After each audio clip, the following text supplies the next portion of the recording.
Others would say, no, what you need to do, if there's a bill up there for $100 million, get an amendment and give a grand talk and whittle it down to $99 million.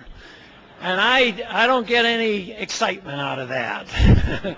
Because the point is, it's all wrong. If you concede a little bit of the welfare warfare state of 1%, and doesn't seem much like that's where it starts, you concede 100% of the principle, and therefore then it's going to grow.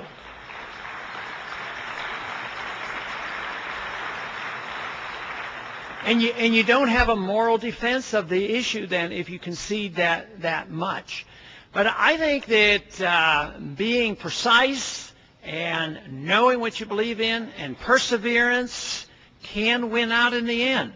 They've made a few articles have sort of poked fun at me about, oh yeah, he's been around a long time saying that thing about the Federal Reserve and sound money, but now they're giving me a little bit of credit and say, yeah, and why is there more credibility? Because of you. Because they point out in the past, yeah, he'd get like 10 or 15 people support the bill and it went nowhere. But now, for two reasons. One, the point that Hillary made. Your people are all over the place and they're determined.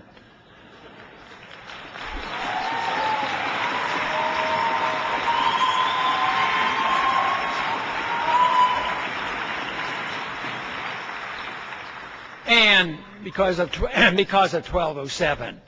There is hardly a member of Congress, whether it's right, left, or middle, that haven't one time or another come up and said, you still have signs in my district. What are they doing?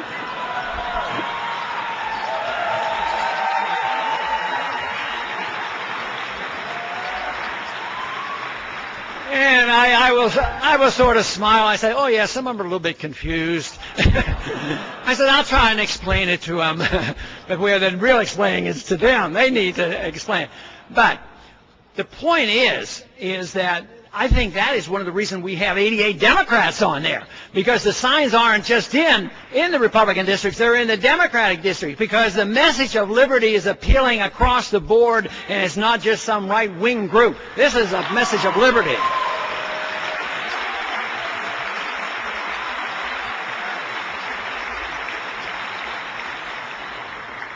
The message of liberty in the Constitution, why, and I've said it so many times, but I still like to say it again, it brings people together. It's socialism and welfarism and warfarism where you have to fight over the loot and fight over the largesse and go to the lobbyists and do all that fighting just to try to get some of your money back. That's what divides us.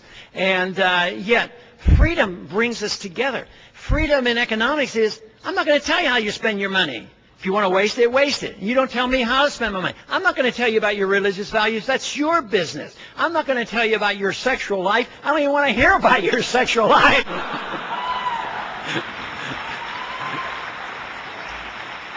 But all of a sudden, that brings people together. Now, if you have the left, they want to tell you everything you're going to do economically, and the right wants to tell you everything you want to do socially. And then both of them wants to tell the world what to do in the countries around the world. So this is magnificent. How can we fail? It's such a fantastic message. I mean, freedom is so wonderful that not only is it allowing you to live your life as you choose and allow you to fail if you want, but it's also the only system known to man that has created a great amount of wealth and wiped out poverty in a substantial way. Poverty comes from too much government. That's where poverty comes from.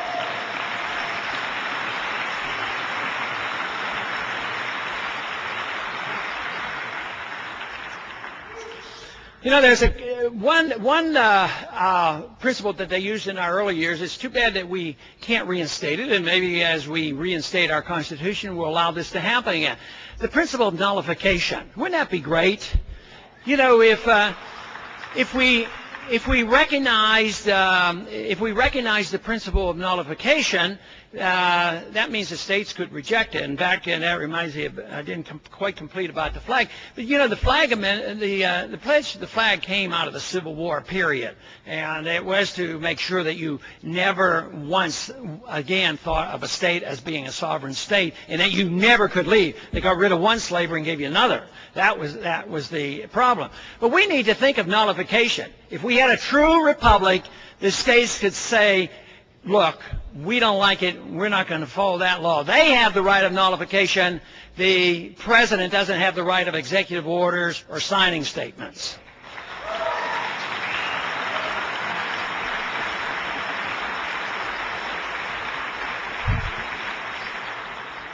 But there is another nullification that we should think about, and it could be reinstituted right now just through education. And you know, if you think about the laws are written by the House and the Senate, and then the President signs it, and then if nobody likes it, they take it to the courts, and the courts rule. But then we still end up with horrendous laws. You know, the courts have never ruled favorably for us who would want to defend the or point out the collection of taxes unconstitutional or the monetary system. They always rule in favor of the state. But what if we had enough people educated and understood jury nullification?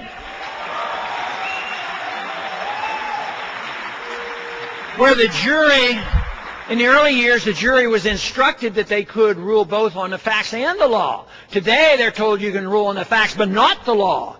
But what if there's anything, hopefully, that we could survive with is the secrecy of the jury. But they have already, you know, you've heard the stories about how they try to prevent any education along that way. But that would be a tremendous last resort. That was meant to be the last resort. If the Congresses fail and the courts fail and the presidents fail and you get lousy laws, the people, if they believe these laws are bad, they ought to be able to just excuse people and say, that is a dumb law, we're not even going to bother with it.